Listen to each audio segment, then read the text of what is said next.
right, goddesses. Let me take a sip of water. Not That's too much, so I won't always have to good, right? pee. Oh yeah, because we don't want no more pee breaks. Okay. Oh, but that's good. It's good for them to say, hey, they're not Lord. all serious all the time. They Yeah, can let Yeah. right. have trips. We Yeah. All right, goddesses. fools. Let's rock it and roll. We act up quite a bit. Yeah. That's right. All right. So whenever y'all ready. All righty, ma'am. Ready. I'm ready. Popped up on my screen. Welcome to the Goddess-ity podcast, where women come together and have the audacity to tell their truths.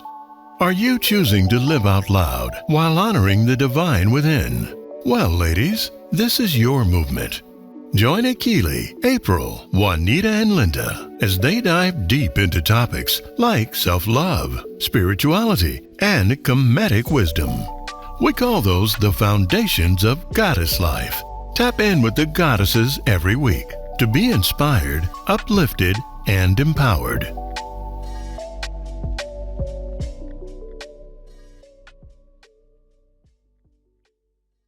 I don't understand.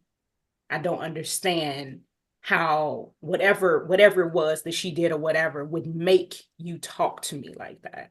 I'm your daughter. Ooh, child, that hit. Like I was hollering at that time, right? I was the dog hollering on the inside. Yeah. Because I was doing the hollering at that time. That's why she felt the way that she felt. But when she said that, the sting that I felt, but it really, I needed to hear that. I needed that in that moment so that I could see myself. Yeah. And truly think about what I was doing, which then also led to why I was doing it.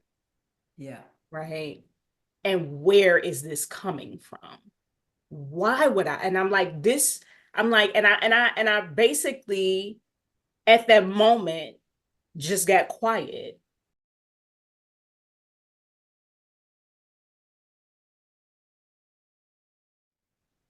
Right. Because now there's so many emotions that are happening in that moment. Because I was angry and now I'm hurt that I've hurt her. And now I also feel guilty and bad. Like there's so many emotions in that moment. And so I really just got quiet because I felt like that was the best thing to do in that moment, was to not say anything. And I believe she walked away and I had to go and I had to allow those emotions to, I had to allow them to be what they were and allow them to settle enough so that I could come and speak to her. And essentially, I had to apologize. And I had to let her know that, she was the most important thing to me. So, of course, I would never want her to feel that way. And in my mind, I'm not directing it at her. I'm angry about what it is. I said, but you're absolutely right. There's no way I can separate that. And expect you to separate it and not feel the way that you feel. And I just had to take ownership. After apologizing and accepting responsibility, I did tell her that I clearly have some anger and some pain that has absolutely nothing to do with her. And I'm going to make it my business to figure it out and get to the bottom of it and do something about it because that's not fair.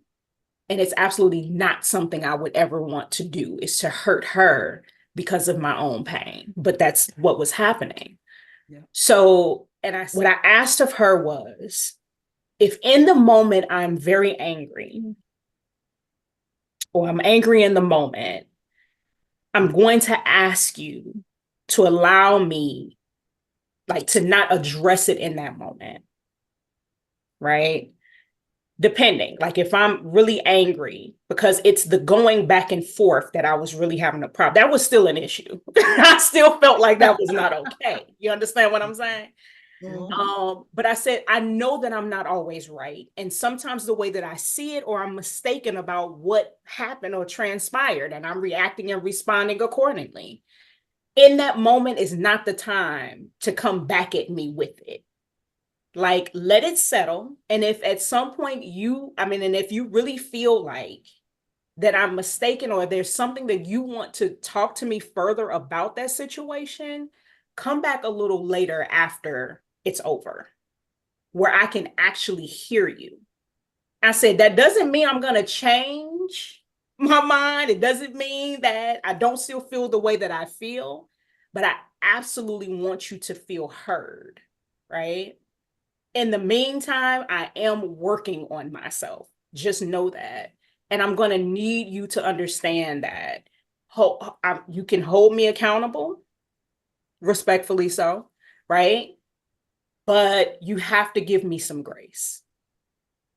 And so that was the middle, right? That's where we met in the middle, is that she was very much able to, because she was hurting for me, hearing what I was telling her. And I did share with her what I had been through without going into a lot of detail, but it helped her to see me and understand where it was coming from. So I was very transparent with her about where I felt like that pain was coming from, and the fact that I really wanted to do something about it, that allowed her to see me, like Akili was saying, in that different light. She was able to still respect me as her parent, but also give me some grace as this human being, right, who had been through something. And then on my end, I held myself accountable in terms of working on that. And I did end up going to therapy, so that I could address that pain, right, and work through that. So, when we talk about bridging gaps, the one thing that we have multiple things, but it's really about understanding, like shifting perspective, gaining understanding, and communication, right? I would say expressing truths, right? Acknowledging, seeing yourself, expressing truths concerning that, and owning whatever comes along with that. I would say being able to hear the other person, right? And see and respect them as that. And I'm saying person because what, again, Akili spoke to is this whole idea that we are these souls, right? And maybe I should even say that, see this other soul, right, who's having this human experience, and acknowledge that they're coming with their own set of challenges, right, their own set of challenges and experiences, and they can only operate from those places.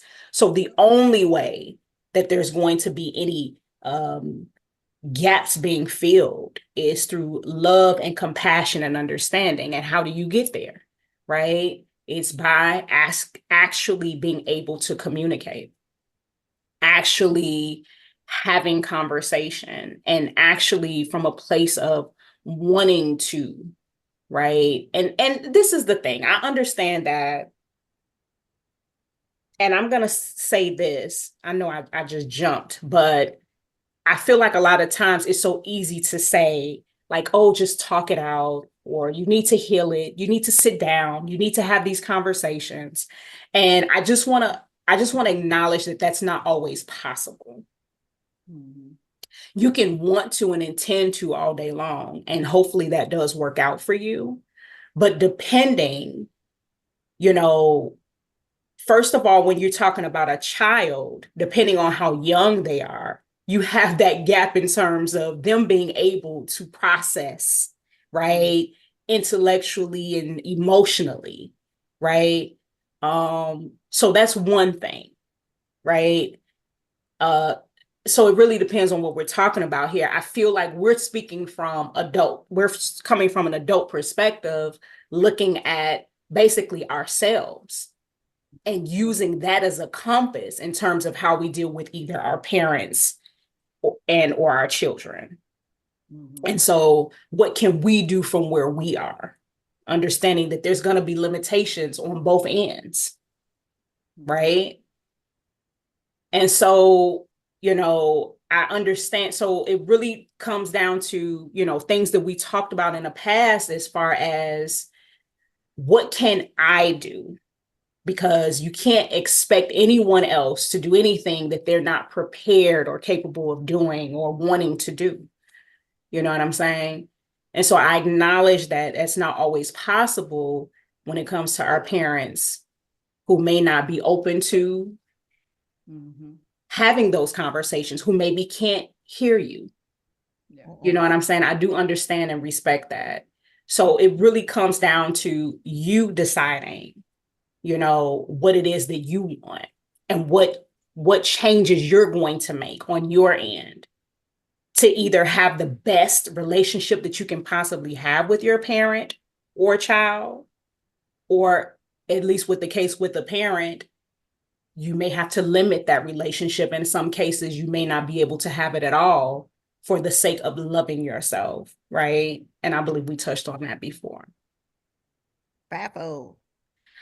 So anyway, I don't know if it's a lot, and there's so many ways that you can approach it and touch on it.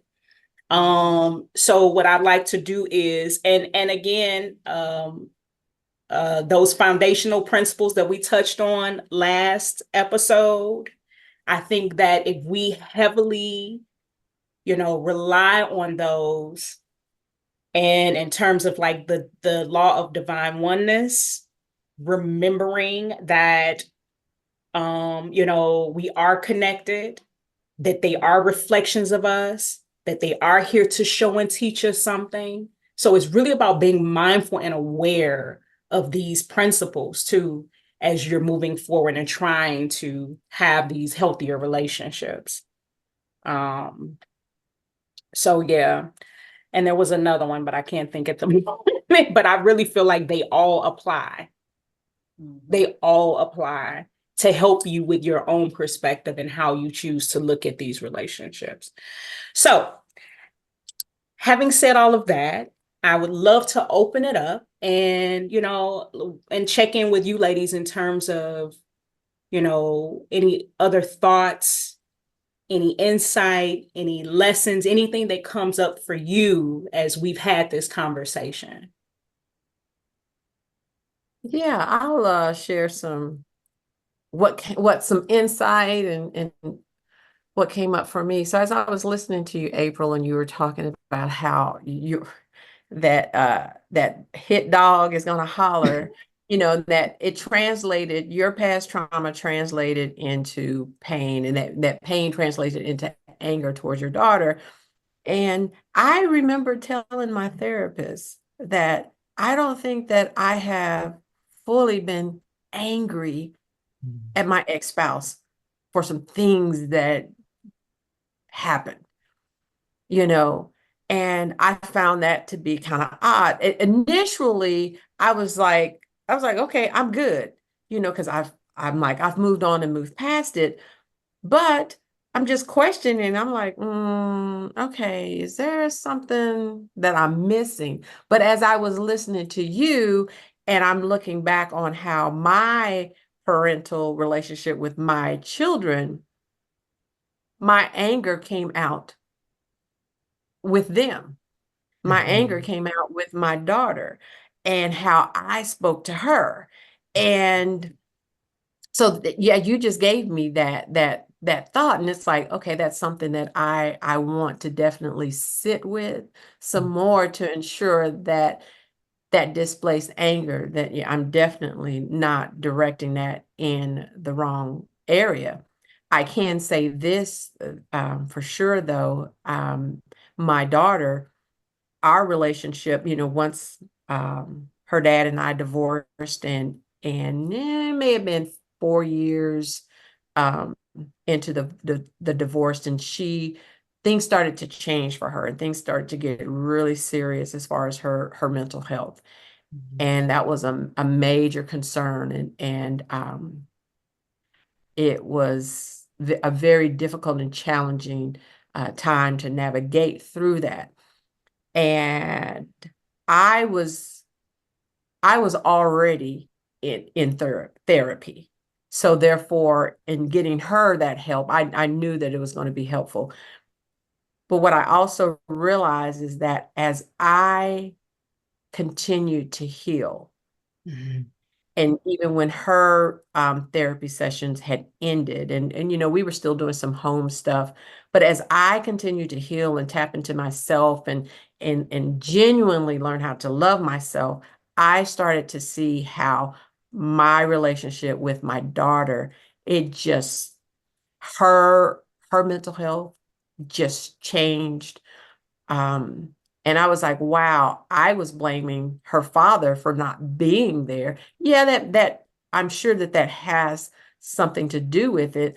But at the same time, me trying to just survive through the whole situation myself and in the manner that I was trying to handle it, it was hurting her because I wasn't connecting to her on that heart level.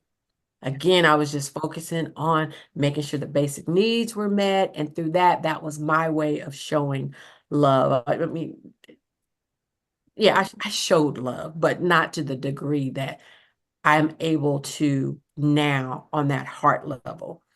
So thank you for sharing that. And it gives me something to really look at and continue to work on improving. Yeah. And I didn't say this real quick that our relationship, I mean, that situation definitely improved because of the work that was put in. So our communication definitely improved, and I think she appreciated and saw that I was doing the work. And like you said, when you heal, and your external environment is a reflection of your internal. It will only get better. It will only get better. Yes. So yeah, I appreciate that, Linda. You're welcome. I guess for me, Anyone? listening to your stories, as each one of you have kind of spoken about things, one of the things I guess that I notice in each one of you talking is you talked about the pain that the other person experienced, but you didn't really talk about your pain, if you know what I mean. And what I mean is you said things like Goddess-ity about how you understood how your mom was and the things that she was going through, and how you could see that maybe her not wanting to be there or have you around was like limiting her. But what I did not hear was how did it make you feel as a child Ooh, when she wasn't there? can I respond to that right Yes, now? please. Yes, please. Yes, please. So I don't know. You don't Oh, know. No, Okay, now you don't know. Are you no. just really, are you holding back because are you afraid of the emotion that you would feel? I mean, or is it something that's preventing that emotion? Because I mean, me just listening, Mhm, thinking, because I had a similar experience. My dad and my mom divorced. My mhm, dad went off, and not only did he not be there and present, but he married someone who had 10 kids, right? And became their father and not my father. And mhm, I felt like that was not right. I mhm. felt like, why didn't they feel like I was worthy? I was valuable. Why he didn't feel like I was valuable enough for him to be there for me? That's what I felt like. Yeah, Why was I less than? That's what and, I felt like. and I can understand that in terms of when I would see her in other spaces Yeah. with her boyfriends or Okay. who would become, my stepdad in the future, right? Mm-hmm. My mother was trained, or some way, somehow, she saw something that said women are not that important in terms of getting our needs met. Children are not seen or heard. They can just eat the leftover burnt up food everybody else is supposed to, like, she was That's somebody, where she was whoever raised. wrote Cinderella Yeah. also gave her a script for Mm. this is how life should work in some shape, form, or fashion, right? And so one of the things I think that she tried to do was work beyond that narrative, Yeah. right? She tried to create a lot of actions that wouldn't allow her to repeat the same things that she saw when she was a child. So creating independence for herself was very important. Now, Okay. when I Goddess-ity me. respond, I'm no, but wait, challenging you. wait, wait, I'm wait, wait, challenging wait. But so when I say when she left when I was 5, I promise you, you. Okay. because I am my father's daughter, Mm-hmm. I don't know. I don't remember crying. I don't remember thinking anything other than, well, I mean, I don't know what's what's my daddy up to now. And even when I would go visit my mother, Mm-hmm. right, she would want to keep me. Yeah. And I'd be like, yeah, I gotta go home. I can't stay here. I need to go check on my daddy.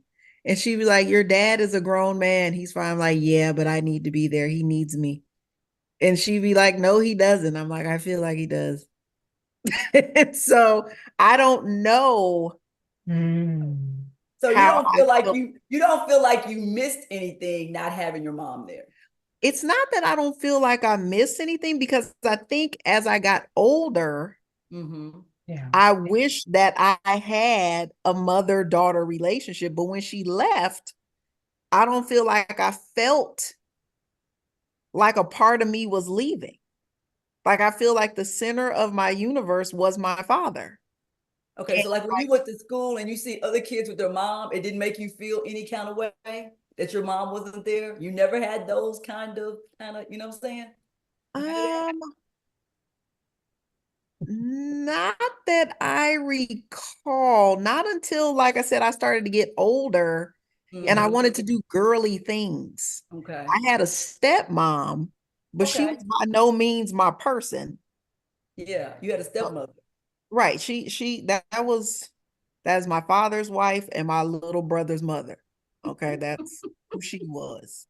All right. And she was good for the both of them. But in Yeah. terms of being a stand-in for my mother, there was Yeah. nobody that could do that. Like I knew very clearly that she wasn't her. Um, but I just don't remember when she left feeling much of anything. Not until like I started to just really, I think, get into like girly stuff that I just realized how much of a deficit Mm-hmm. existed, because my father was not, he was not doing it. He was not going to make it. So he was not going to make it like, hey, he's not like the dads that you see on Instagram. They're like, look, I learned how to braid somebody's Yeah. hair. My daddy took me to go get a haircut. He cut all my hair off into an afro so that he knew what to do with Oh, my. it. Okay. He didn't take me to the salon. He didn't take me to some woman's house. He And just was having to like, braid listen, your hair or any of that. no, no, You just cut it no. down to afro. Exactly. That's what he did. So That's I didn't realize um I didn't realize the loss until I got older. And then at that time I just felt like something was missing, but I didn't feel like she was capable okay. of filling the role. So that's the thing about my mother and I, is like, when my father used to talk to me and, he would tell me different things about their relationship, I'll be like, it's a good thing she's gone, man. I mean, let's just keep it 100. Like, she Yeah. wasn't for you. Yeah. You guys shouldn't have been together in my mind. I know that I wouldn't be here if you weren't, but I just don't understand how y'all hooked up in the first place, quite frankly, because it doesn't make a whole lot of sense to me knowing who you are. Yeah. Yeah. Um, but I missed having a mother. I just don't feel like she could have done it. I feel like I don't even think I'd be alive right now necessarily if I was raised by my mama. Like she just, Mm. I'm serious. Like her boundaries and the things that I used to be able to do and just, child, I could have got snatched, taken anytime. Nothing. I mean, it was wild. I feel Can like I in add some something? aspect. Yeah. So I get where you're coming from, Juanita, but also in your response, Akili, we don't give children as much credit as they deserve. Yes. Some of them, they genuinely can process their emotions, but then we as an adults, because we've been mismanaged, we want to put on to them that, oh, you should be, feeling this way. You, Akili, to me, it sounds like, that you at a very young age, you had a sense of knowing and understanding. As you said, when your mom gave you that choice, you were just like, at that age, at 5, you're like, no, not safe, safe. I'm going to go over here, Yeah. On the safe side. And your internal radar, your intuition kept telling you that every time you would go to your mom. Oh no, I'm good. I'm gonna go back over here to my dad. And verbally, maybe that was the best way that you can verbalize it. No, Yeah. I'm gonna go here. Yeah. My dad needs me. You know, so I think that if we can focus on helping children navigate when they know what they know, Right. going back to my daughter, and as she was looking back on some of the situations that I mismanaged, and like when she was telling me no one time, and that's not what she wanted, and I was just like, who do you think you are to think that you have this choice? I'm your mom, and I'm telling you this. Yes. And as I'm getting ready to like pounce, I had to stop, and I said, to remind myself, I said, hey, you, at that time I was in my probably early 40s, and I'm like, you're just now figuring out some ish that she has already figured out about herself, and what Yeah. you're doing is now the same thing that other people did to you to reprogram you. You're trying to reprogram her. And I had to stop in that moment and be like, okay, she's right. She's letting me know that I don't like this, but I like this. Yeah. And what she liked, there was nothing wrong with it. But in my mind, I was just like, okay, that don't make sense. Well, it wasn't to make sense for you because that's her. And that was her agreement. Yeah. Yes. Yeah. So I think we need to give kids, more credit than we give them. And we Yeah. do that by listening and communicate for understanding. There's some people that they can say, oh yeah, I talked about it, but are you listening? Are you are you asking questions to gain understanding, or are you just wanting to talk? Yeah, that's a good one.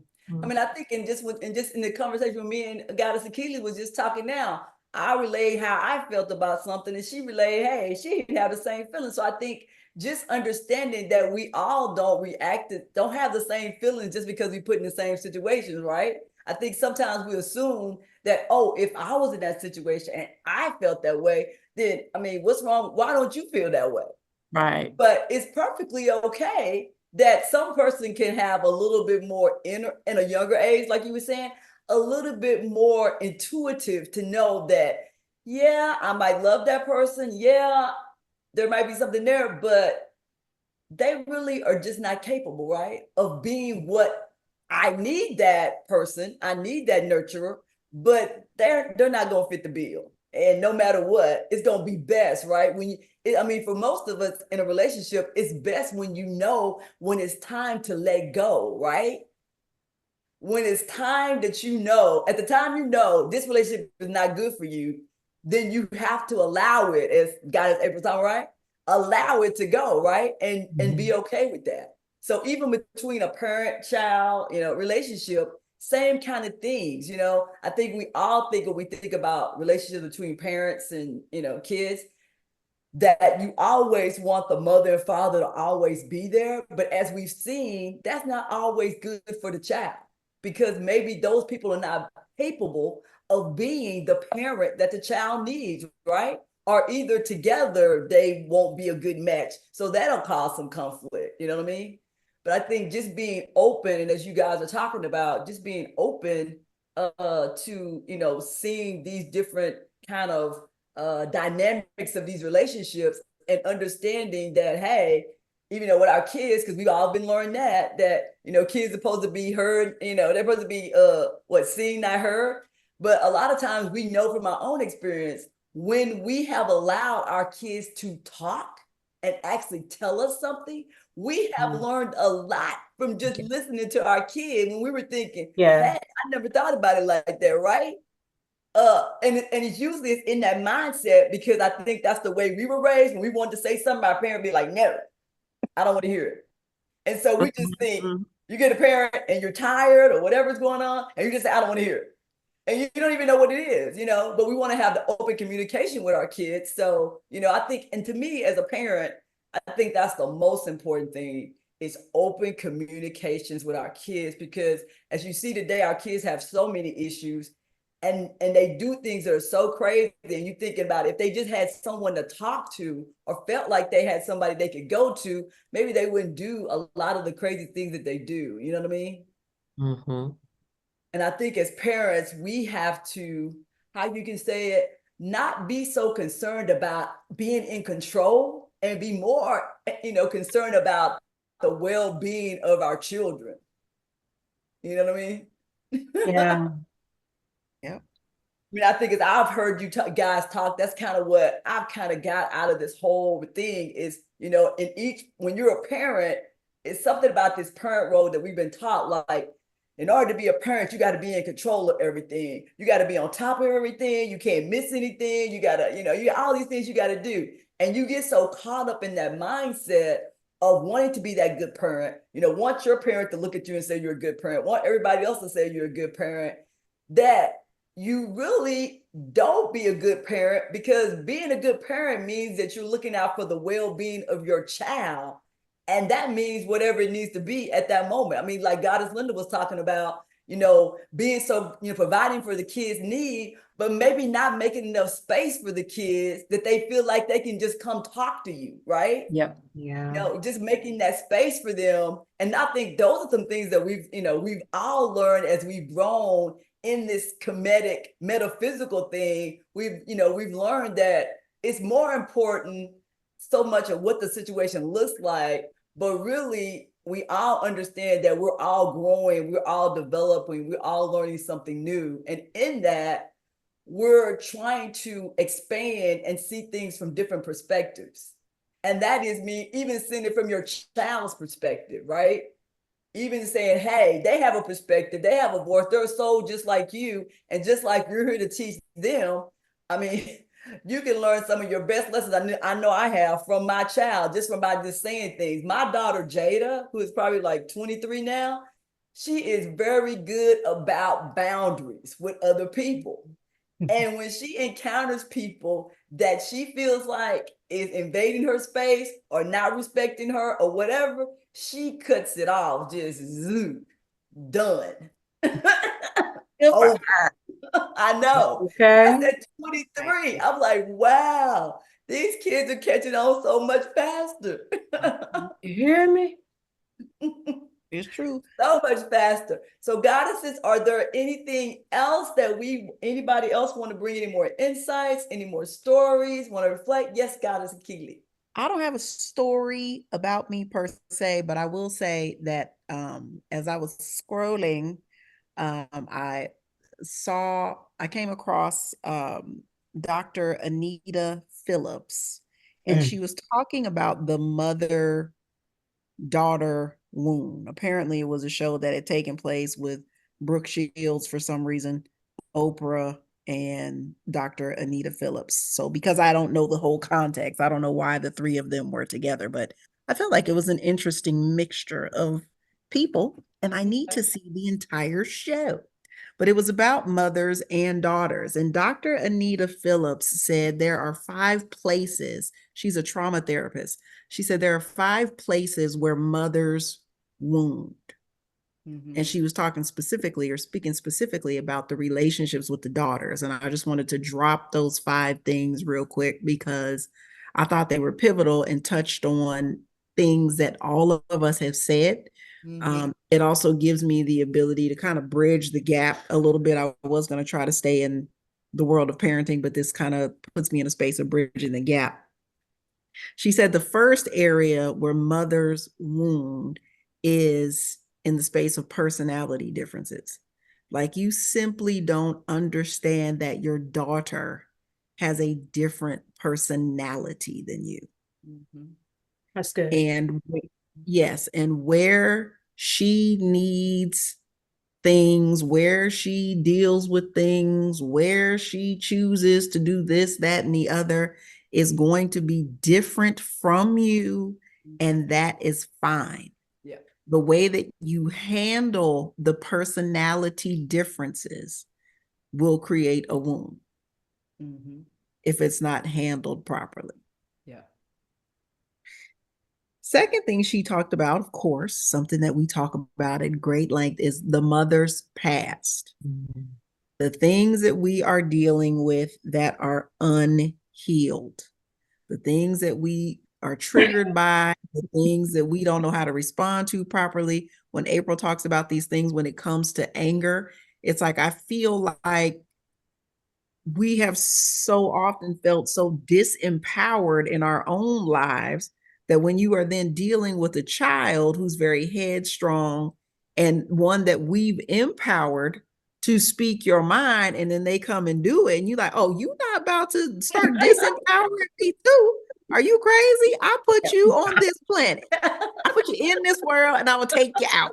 Like, what kind of threats? But anyway, I'm just saying, that's how you feel. And I do believe, again, that has so much to do with what has been put on us, especially as Black women. Like we get fed that thing that people can't disrespect you. Yeah. And your children voicing their opinion and telling you what they think. And if they don't agree with it, is a sign of disrespect. Yes. I mean, and that is in the culture, hook, line, and sinker. Like, I wish you would say something and actually have some intentionality about it. Like, what are you crazy? So I digress. Okay, so we got Goddess Juanita. Listen, you know it's real. Okay, so that we've got the mother's past. Oh yeah, right. And then we have the third thing when she said was power, the power dynamic. She said, if you do not make a peaceful transition to your daughter of the power dynamic with the right timing, you have the potential to create a wound. Now I was like, what is the power dynamic? I was trying to understand that. And then I started thinking about how my mother in particular, I'm 40 years old in the last conversation I had with her, and she's trying to explain to me how she can do these things that create chaos and nonsense because she's my mother. And I'm like, I don't understand what kind of power dynamic you think is at play here, but I don't care who you are. I don't care whose parent you are in this circle. The only people with any kind of power in this house are me and my husband and the children in some different kind of way. Yeah. Definitely not you. Okay. So when when she was saying that power transition, that was the only thing that I could come up with in my mind of when do you stop trying to play that game with your daughter? When do you quit trying to assert your mothering on her to make her feel like, oh, you better just acquiesce to what I'm saying because I'm your mother, right? Yeah. Again, however we choose to handle that, if it's not handled appropriately, that can create a wound. Prioritization of need was the fourth one.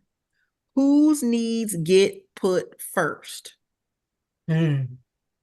Now, as I kind of explained to you guys earlier, my mother grew up with the kids being last. So then she was a person who didn't want to treat children that way, especially when it came to food. I'm going to assume that in her childhood, there were some food issues, because that's one thing she will do is feed you to capacity and possibly demise. Okay. That is what will happen. You will never be in her house and there will not be food. There will be food behind food, behind food, behind food. Okay. So she's going to serve everybody first. She's going to eat the worst of everything. If anything was spoiled, because that's the same thing she taught me to do. Anything was burnt, anything was jacked up, whatever, we eat it as the cook, but you're not going to not give the kids food. You're not going to make sure everybody else is good. Right. So for me now, being a mother, I always felt like my kids are always going to have everything before me. Yeah. Like, I just feel like that. I don't know how not to operate like that. My daughter is walking around here ordering $60 sunscreen. And I'm like, what's happening? Yeah. Why am I allowing this? But I understand it's part of her skincare regime. I want her to feel some kind of way about her skincare and her skin. So since that's what the esthetician said, that's the direction I'm going into. Do I get facials? No. But self-love, self-care. I understand. I've not ever been too much of a facial person to begin with, but we're going to take her because that's the world that we're in. And I'm just like, well, if that's what she needs, then that's what I'm going to do. And I'm going to move myself to the background because I'm not as worried about it as she is. Yeah. So this is what I'm going to do. So she said that in terms of the prioritization of needs, whose needs get put first, depending on how you handle that as a mother, that can create a wound. Yeah. I need some more information about that potentially. Okay.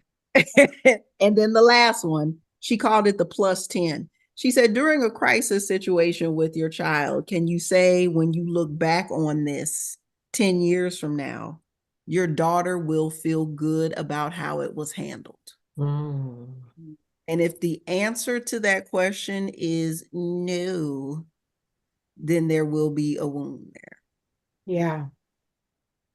You know what? I like to speak on a couple of those. My daughter, when she was 18, she had already graduated high school. She had started college.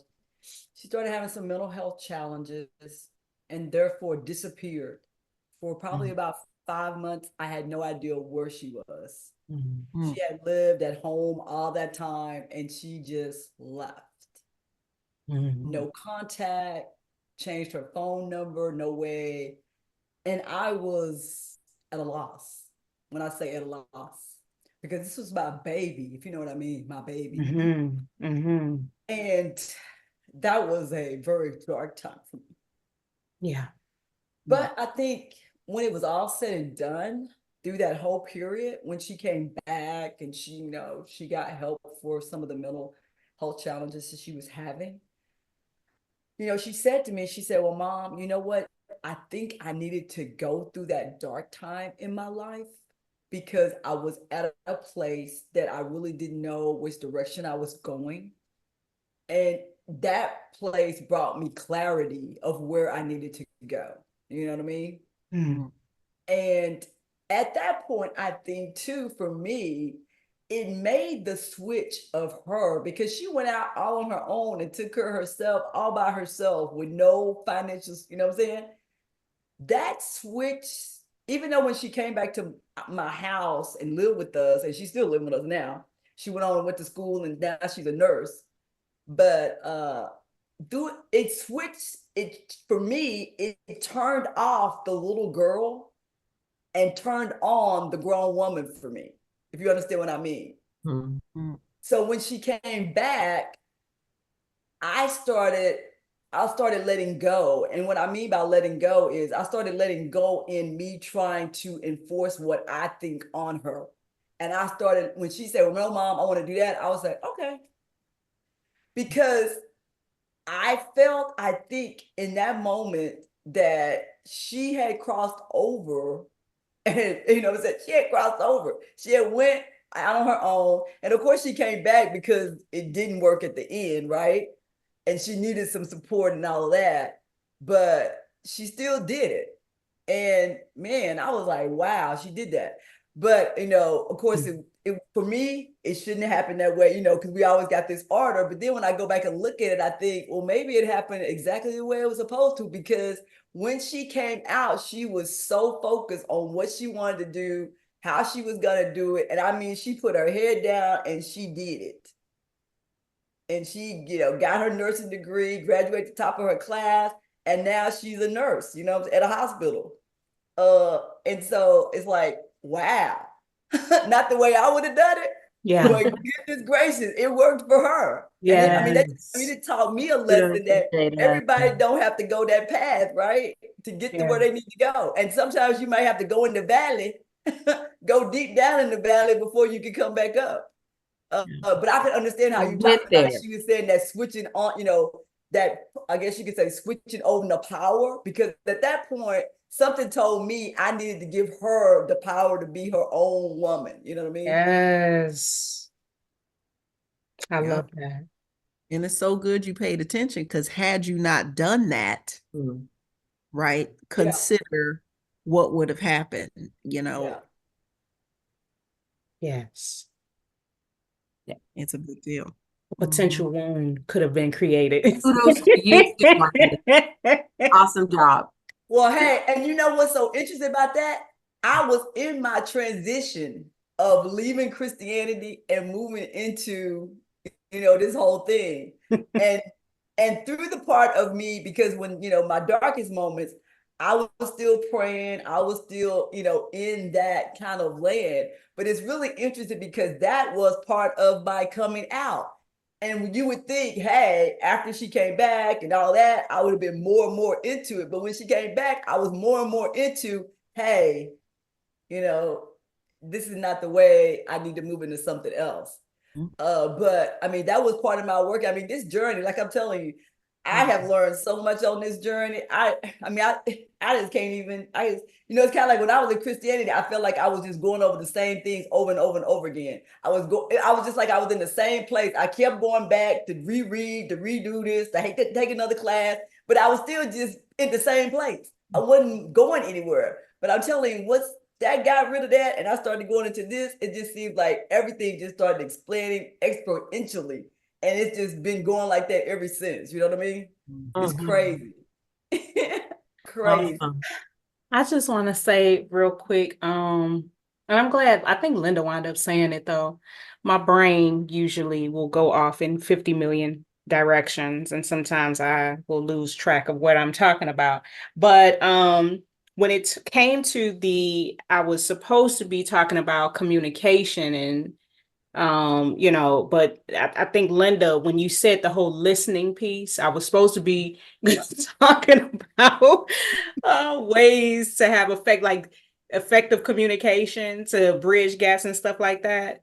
And this is what I think, Juanita, your story is reiterating that. Like, that is like at the foundation of everything. Like, when someone says, yeah, I know you heard me, but are you listening? Right? Like, that's basically what you were saying, Linda. Like, I think that is the main thing, is removing those barriers, especially as a parent, that keep you from listening because you feel like, or have been trained and conditioned to believe that you're not supposed to listen to this child because they don't know any better. Right. But even as a child, whether you understand this or not, this will be the case from the time they come in to the time that they leave. And it's the same for you. No one knows you better than you. No one knows or understands you better than you. The child may not be able to communicate what they're thinking. Like with what Akili was saying, I could relate to that. I can recall thinking the way that I think today, but I would not have been able to express it in the way that I can express it today. Mm-hmm. Like Linda said, we don't give them enough credit. They understand far more than we can imagine. You know what I mean? And so they may not be able to rationalize on the level that we can, and their emotional IQ may not be as high as we think it is because they cannot express it, right?